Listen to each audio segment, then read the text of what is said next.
The spear is a weapon that has accompanied humanity throughout its entire history. But do you know its advantages and disadvantages? I want to start by showing you how the spear has accompanied humanity throughout its entire history. If we go back in time, for example, to the era of the Greeks, we have the famous hoplites with their shields and spears. If we go a little further north to Macedonia with Alexander the Great, we have his pikes or sarissas. The Romans had the triarii, who were the elite of the manipular legions. Indeed, in the Middle Ages, this homogenization did disappear, but the spear continued to be in use. For example, we have units that use them vehemently, like the Flemish Infantry or the Scots in their famous schiltron, and of course the Cavalry, which use them in their powerful charges. It's true that with the appearance of gunpowder weapons, we might think that the spear stopped being used, but no, in fact, they increased in popularity and became pikes. I'm going to put, for example, the famous Spanish tercios, who mixed their pikes with arquebuses and musketeers. And initially with rodilleros and crossbowmen, they dominated the European battlefields. And I must also highlight, in the 17th century, the very famous winged hussars. But yes, gunpowder weapons were perfected, and therefore, pikes and consequently lances disappeared. Well, no. On the Napoleonic battlefields, the line infantry soldiers carried bosquets, but they also carried bayonets. Of course, when they fixed bayonets, what happened? Well, their musket turned into a kind of spear. Yes, it wasn't a spear, but it still performed the same functions. For example, the hussars were a type of French cavalry. Obviously, in modern warfare, there are no spears, but it's still noteworthy how they have accompanied us, adapting and evolving over time. I think it's time to analyze what a spear is. The spear is nothing more than a stick with a point at the end. Already in prehistoric times, the point was improved and stone was added, and later metals until we got to a spear.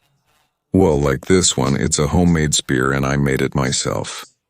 You'll notice many imperfections in the end. I don't forge metal, I make it as I can, but it serves to illustrate for you.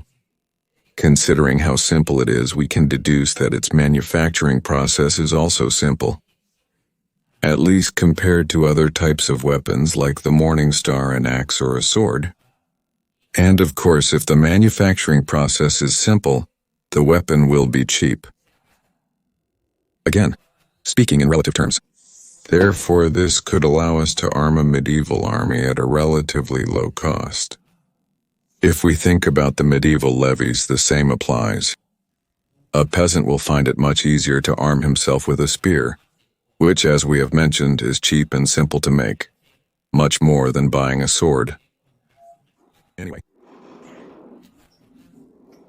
no matter how cheap it is, a weapon must be efficient, effective, useful on the battlefield. Not to be used. And what advantage do the spears have? I previously analyzed the gladius as a weapon, providing some hints about its effectiveness in an earlier video. In isolation. But I want you to see the difference between this sword, for instance, from Stonehow, from northern traders. Compared to a spear, notice wherever I put the sword, suppose I take the spear from back here. Notice the difference in length. The length of the blade compared to what I have left over from the spear, of course. This allows me to have the enemy within my range much earlier than I am within their range. Assuming my opponent carries a sword, if it's a duel without a shield, which is what we're analyzing now. The opponent's only choice is to charge at me as fast as they can to evade my spear's point. That is, I, as a lancer, have to attack, and attack. And if my opponent quickly overcomes the tip and gets this close to me, for example, I will have a hard time defending myself as a spear. So I attack, and if I see that he advances to put me within his reach, I retreat, I attack as he advances, I retreat, and so constantly. As long as I'm not in formation, of course, we're talking about a duel. Also, wielding the spear with both hands will give you great control of the weapon. Imagine that I take with my left hand in this position. I with the right can aim wherever I want. I can attack below, above, right to the center. Look, I'm not an expert warrior prepared to fight a duel to the death with a spear. But can you get an idea of the great handling that the warriors could have, who were indeed prepared for this type of combat? Cutting a shield, one like this, for example, applies the same thing.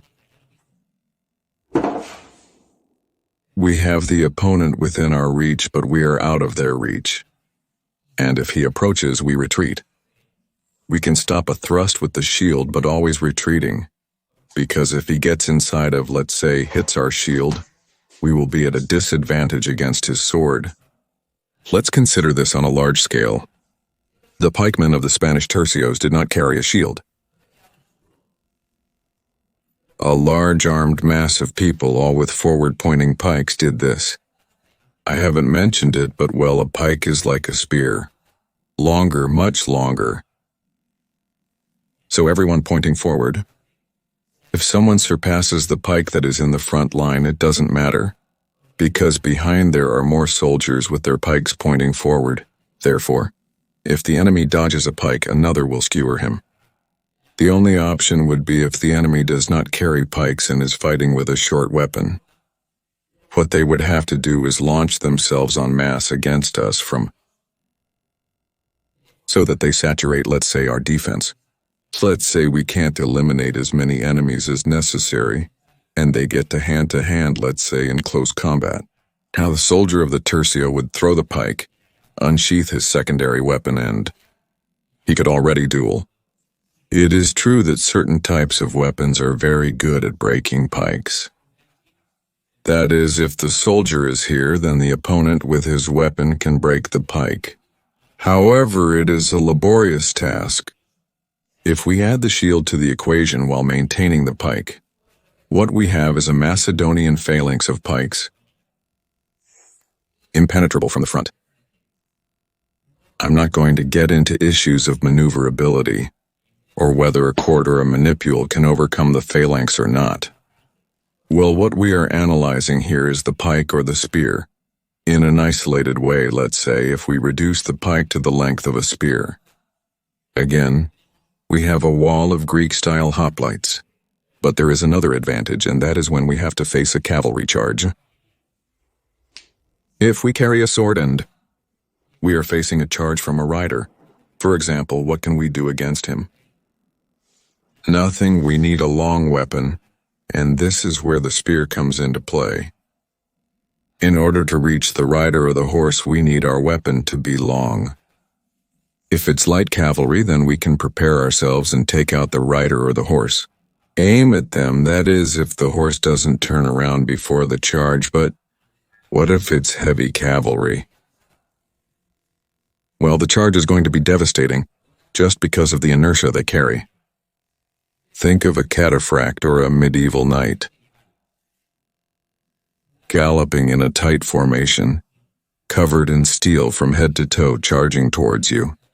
And there you are with your spear, alongside your comrades. What can you do? If the riders and horses are well trained and are heading straight towards you,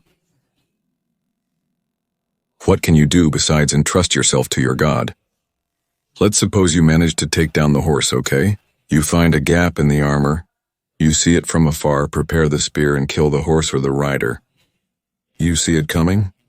You find a gap, for example, in the armpit. Luckily, you manage to reach the armpit, okay? Now what? Is the speed of the horse and rider going to prevent you from stopping them? Even if you take out one of the two pieces, even if it's the dead horse, it's going to run you over, it's going to crush you. But yes, to face the cavalry, it is best to have a spear.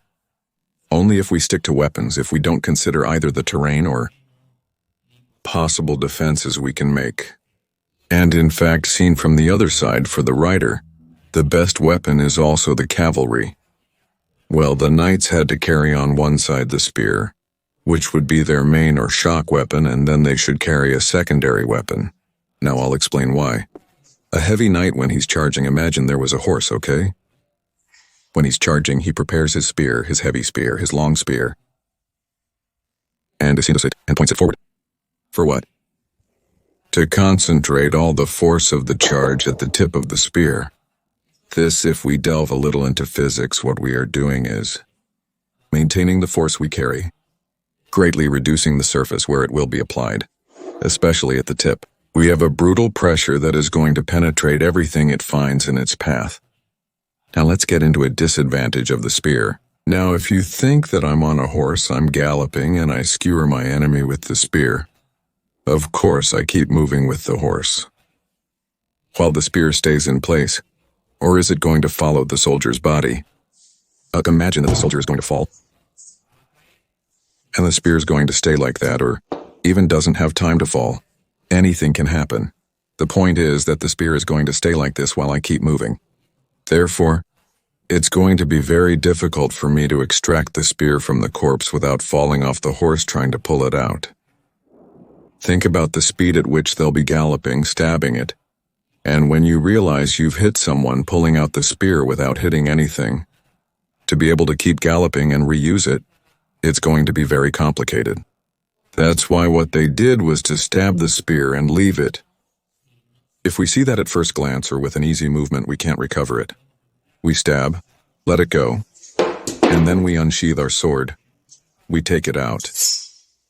And now we can throw cuts that are not touched from our mount with a longer sword. Could thrusts be thrown? Yes, but then we can have the same problem as with the spear. If we fight at a trot, for example, and we stick it, we must consider extracting it again. The simplest thing is to throw a slash and that's it. And just by the movement itself, the sword already will rise, and let's say we can recover it without a problem.